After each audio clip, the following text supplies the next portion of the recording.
Bismillahirrahmanirrahim. Assalamualaikum warahmatullahi wabarakatuh. Alhamdulillah wa syukrillah wassalatu wassalamu ala rasulillah Sayyidina wa habibina wa syafi'ina wa maulana Muhammadin sallallahu alaihi wasallam. Amma ba'd. Para pemirsa dimanapun juga berada, alhamdulillah waktu berjalan terus. Akhirnya kita lagi menyongsong Hari Raya Idul Adha dengan keadaan yang sangat memprihatinkan. Sepanjang sejarah kita mengalami peristiwa yang sangat langka. Jamaah haji kita di Indonesia yang merupakan jamaah haji terbesar di seluruh dunia, ya, 1/5 dari jamaah haji dunia itu dari Indonesia, maka kali ini tidak bisa berangkat. Kita juga nggak tahu apakah Saudi Arabia akan mengizinkan pelaksanaan haji tahun ini atau tidak, Allahu a'lam. Kita juga di Indonesia ada sejumlah masjid yang mungkin terpaksa tidak bisa menjalankan atau melaksanakan sholat Idul Adha, termasuk Masjid Istiqlal Jakarta ini yang terbesar di Asia Tenggara. Mohon maaf juga sekaligus kepada para jamaah, simpatisan, pencinta Masjid Istiqlal. Kali ini kita belum bisa melaksanakan sholat Idul Adha. Sama juga kemarin kita tidak bisa melaksanakan sholat Idul Fitri karena dua hal. Pertama, karena renovasi ini memang belum sepenuhnya tuntas. Yang kedua juga COVID-19 ini juga kita tidak bisa melaksanakan protokol kesehatan di Istiqlal, karena para pemirsa bisa membayangkan 250.000 jamaah Idul Adha seperti tahun-tahun yang lalu memerlukan waktu untuk melakukan tes, ya, tes suhu saja dengan menggunakan alat termometer. 250.000 dikali 5 detik saja per orang. Peralatan kita yang terbatas, tenaganya juga terbatas, pasti akan terjadi penumpukan di pintu masuk dan juga nanti pada saat pintu keluar, sehingga resikonya sangat riskan. Maka kami memutuskan kali ini tidak melaksanakan Idul Adha, ya, karena ini bukan masjid kecil, masjid yang terbatas pintu masuknya karena masih sedang direnovasi.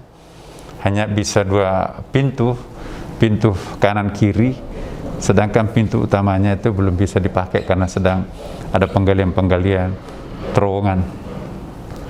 Para pemirsa, keutamaan Idul Kurban wajib bagi orang yang punya kemampuan. Barang siapa yang memenuhi syarat untuk berkorban, ya, tapi tidak melaksanakan kurban, jangan menghampiri masjid, kata Rasulullah Sallallahu Alaihi Wasallam. Berarti, ya, kita tahulah apa maksudnya hadis itu. Rasulullah itu sangat mengecam orang-orang yang memenuhi syarat untuk berkorban, tapi tidak mau melaksanakan ibadah kurban. Idul Kurban itu simbol terhadap bagi kita umat Islam untuk memberikan bantuan dalam bentuk protein hewani termasuk khususnya. Karena kita tahu bahwa pada saat Idul Fitri wajib hukumnya untuk menunaikan zakat fitrah. Ya, semiskin apapun orang, kalau ada kelebihan makanannya yang bisa dimakan dalam 24 jam itu, maka dia wajib atasnya berzakat fitrah. Zakat fitrah itu disimbolkan dengan karbohidrat, makanan pokok kita yang kita makan sehari-hari. Misalnya di Indonesia kita makan nasi, maka kita wajib mengeluarkan zakat fitrah dalam bentuk beras.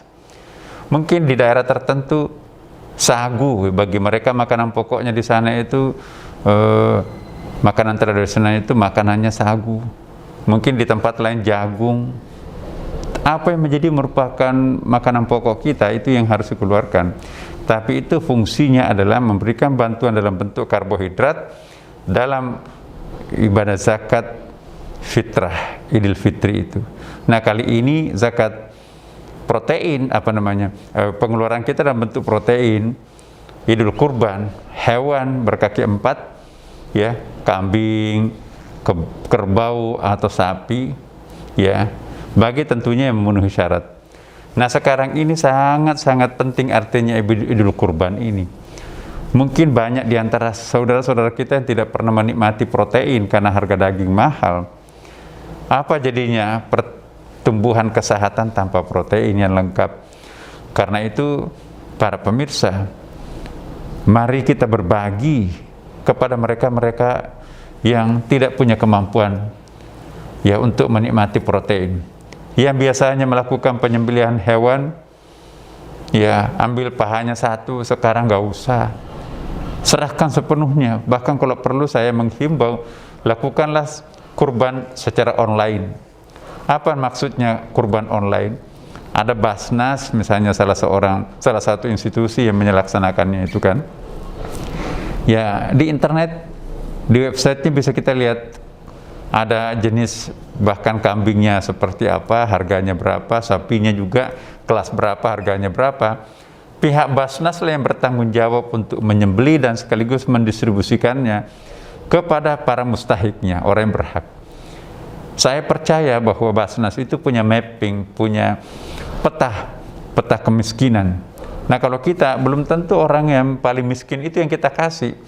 Tapi kalau pegawai Basnas di seluruh Indonesia sudah punya data-data kemiskinan. Jadi saya kok sangat yakin, kalau kita percayakan kepada Basnas, insya Allah Basnas akan memberikan kepada siapa yang paling berhak. Tidak usah kita repot-repot berkerumun, memotong, menyembelih di dekat masjid. Nanti juga dibagi-bagi di sekitar masjid, belum tentu itu yang paling membutuhkan. Tapi kalau Basnas yang menyembelih, dia sudah punya mapping, siapa yang paling miskin, siapa yang setengah miskin, siapa yang tidak miskin tapi sudah masih layak untuk memberikan dapat. Basnas punya mapping, siapa orang miskin yang paling tepat untuk dikasih ikan, siapa yang paling pantas untuk dikasih pancing, siapa yang paling pantas untuk dikasih perahu. Jadi mereka sudah punya data kuantitatif tentang peta kemiskinan umat Islam di Indonesia. Nah, saya menghimbau supaya aman segala pihak, segala macam gangguan, dan juga termasuk aman dari kontaminasi COVID-19, ya, transfer aja ke Basnas. Pertanggungjawabannya dunia akhirat adalah Basnas itu sendiri. Kalau tidak ingin melalui Basnas, mungkin ada institusi lain yang kita percaya. Misalnya Istiqlal. Walaupun Istiqlal tidak menunaikan Idul Adha berjamaah, tetapi tetap menyelenggarakan kurban. Istiqlal insya Allah tahun ini menerima hewan kurban, tetapi kita mendistribusikan kepada relasi-relasi Istiqlal yang selama ini memang terbukti secara valid pantas untuk mendapatkan daging kurban itu. Nah, ada yang kita kasih dalam bentuk binatang hidup, mereka lah yang potong karena kita percaya mereka. Ada juga karena sapinya terlalu gede, maka kita sembelih di tempat pemotongan kita yang sangat steril di sini, yang memang sudah standar. Tapi kita tidak bagikan langsung kepada masyarakat Istiqlal. Pihak Istiqlal dengan mobil freezernya, pendinginnya, yang mendistribusikan kepada masjid-masjid yang merupakan langganannya Istiqlal. Tapi ini soal teknis. Apa artinya dan hikmahnya ibadah kurban ini, Bapak Ibu? Kita tahu bahwa kurban itu adalah ikutan terhadap nenek moyang kita, Nabi Ibrahim alaihissalam. Anak sematawayangnya namanya Ismail diminta untuk disembelih oleh Allah Subhanahu wa taala. Inni ara fil manami anni azbahaka fandur madza tara qala if'altu marsatajiduni insyaallah minas sabirin. Aku bermimpi diminta oleh Allah untuk menyembelih engkau. Bagaimana pandanganmu, anak? Redaksi yang digunakan ayahnya itu inni ara fil manami. Di dalam Al-Quran ada 5 macam mimpi. Ada mimpi dalam pengertian al-hilm, itu mimpi bunga-bunga tidur. Kita semuanya sering hilm, mimpi. Ada mimpi dalam bentuk yang benar dari Allah, itu manamat. Ada mimpi antara tidur dan tidak tidur, tapi pandangannya sangat jelas, itu namanya ru'yah. Seperti mimpinya Nabi Yusuf. Ya. Ini ra'aitu ahada asyara qawkaban wa syamsa wal qamara ra'aituhum li sajidin. Qala ya, la taqsusir ru'yaka. Dia sampaikan kepada bapaknya Nabi Yusuf alaihissalam. Bapaknya Nabi Yusuf itu Nabi siapa? Iya, Nabi Yakub ya. Terus apa kata bapaknya? La taqsusir ru'yaka. Nabi Yusuf bermimpi, aku melihat 11 bintang, ya, termasuk bulan dan matahari sujud semua kepadaku. Bapaknya menasihati, nak, jangan sampaikan mimpi-mimpimu kepada saudara-saudaramu dan orang lain. Jadi ini kalau kita mimpi baik, ya jangan pamerkan. Sebaliknya juga kalau mimpi buruk, jangan diceritakan. Lebih baik kita diamkan, Allah lah yang maha tahu. Nah, apa kata bapaknya? La taqsusir ru'yaka. Bukan dikatakan la taqsusil manamak, la taqsusil hilmak, tapi itu namanya ru'yah. Ada lagi jenis mimpi dalam Quran yang namanya waqi'iyah. Ada surah Al-Waqi'ah kan? Nah, waqi'iyah itu antara, ya, itu para wali, orang yang bersih hatinya. Sebelum kejadian itu mereka sudah bisa mendapatkan isyarat-isyarat langit tentang peristiwa itu. Itu waqi'iyat. Dia ada jalan keluar tiba-tiba, ada divine knowledge, ya, pengetahuan dari langsung dari Allah, bisikan-bisikan ilahi. Itu namanya waqi'iyat. Dan mimpi yang kelima dalam Quran itu biasa disebutkan mukasyafah.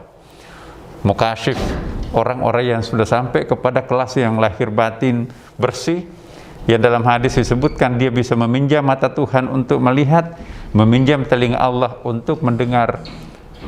Maka itulah yang disebut mukasyafah, tersingkap. Ya, para pemirsa dimanapun juga berada, jangan tidak percaya mimpi. So, kalau kita mengingkari semua jenis mimpi yang tadi itu, berarti kita rusak akidahnya. Gugur korban itu, ibadah kurban itu, kalau kita nggak mau percaya mimpi. Dasarnya korban itu mimpi. Ini ra'aitu ada, ini arafil manami. Tapi mimpinya itu bukan al-hilm, tapi manamat. Manamat itu adalah dari Allah Subhanahu wa Ta'ala. Para pemirsa dimanapun juga berada, sekali setahun kita diminta oleh Allah untuk berkurban. Sedikit artinya buat kita, besar artinya buat yang kita bantu. Mereka tidak pernah mencicipi daging, padahal protein itu sangat diperlukan dalam pertumbuhan gizi kita kan. Nah, kali ini saya menghimbau, sekaranglah saatnya paling tepat untuk kita berkorban. Banyak orang yang di PHK, banyak orang nggak bisa bekerja, banyak orang nggak punya uang, boro-boro mau beli daging, mau beli beras saja nggak ada. Nah, karena itu saya menghimbau kepada kita semuanya, mari Bapak Ibu yang memiliki sedikit kelebihan, berkorbanlah. Yang memiliki deposito yang tidur di situ, mari kita kasih kepada mereka-mereka yang, ya, jangan hanya sebatas 1 ekor sapi, kalau bisa 5 itu nilainya, yang lainnya itu sedekah. Ya, bolehkah kita menerima kurbannya non muslim? Di Istiqlal ini banyak non muslim juga menyerahkan kambing, menyerahkan sapi. Kami terima, tapi itu fungsinya adalah sedekah, hibah. Nanti niatnya kami berikan kepada mereka yang berhak untuk mendapatkan itu dalam bentuk, ya, niatnya kan beda kan. Karena yang wajib untuk berkurban itu hanya muslim. Non muslim tidak wajib berkurban.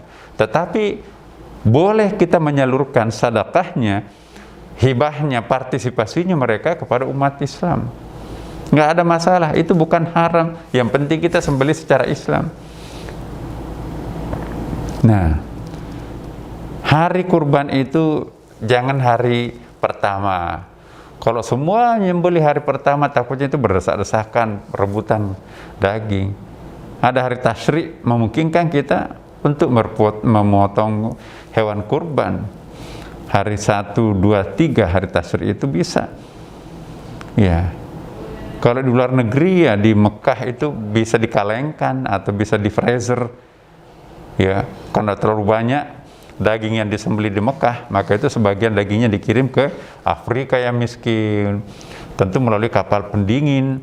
Mungkin juga daging kaleng di situ. Itu soal teknis. Yang penting niat kita berkurban dan penyembelihannya pada hari itu. Jangan hari keempat, hari kelima itu bukan kurban. Nah, saya kira inilah para pemirsa yang sempat saya sampaikan. Sekali lagi, saya dari Dewan Pakar Pusat Studi Quran di Baitul Quran, ya, juga menerima hewan kurban. Seandainya ada Bapak Ibu sekalian mau berkurban, salurkanlah di Baitul Quran. Pasti santri-santri kita di sana juga akan bersyukur, berterima kasih, dan warga setempat pun juga kami akan berbagi. Demikianlah dari kami, Bapak Ibu sekalian. Semoga Allah meridai kita semuanya. Wallahul muwaffiq ila aqwamit thariq.